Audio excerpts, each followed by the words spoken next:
बिहार एक गाली नहीं है अब। बिहार एक गाली नहीं है, और आवश्यकता यही है कि नीतिगत जो पॉलिसी कंटिन्यूटी जिसको जी। बोलते हैं कि जो एक निश्चित रहे कि हम निवेश करेंगे तो राज्य इस दिशा में जाएगा, हमें सहयोग मिलेगा। आप कह रहे हैं स्थिरता, विपक्ष कहता है बिहार पिछड़ रहा है, बिहार में महाजंगल राज है, बदलाव की जरूरत है, और आप कहते हैं कि उद्योगपति तभी आएंगे जब स्थिरता दिखाई पड़ेगी, नेतृत्व परिवर्तन से फिर खतरा पैदा हो सकता है।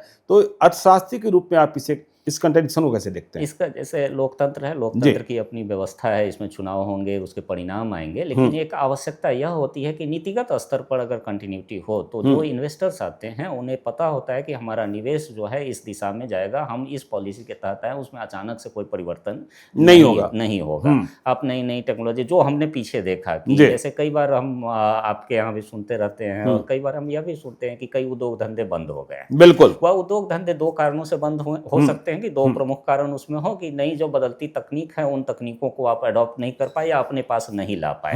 दूसरा, स्थानीय स्तर पर आपको इतनी परेशानी हुई कि आपने बेहतर समझा कि आप यहाँ से बाहर चले जाएं। दोनों स्थिति के लिए जो शासन व्यवस्था है उसको आप जिम्मेवार ठहरा सकते हैं। बाहर से तकनीक क्यों नहीं आ रही, क्योंकि वह तकनीक और उसमें जो खर्च है वह सुरक्षित अगर नहीं होगा तो लोग नहीं लेकर के आएंगे।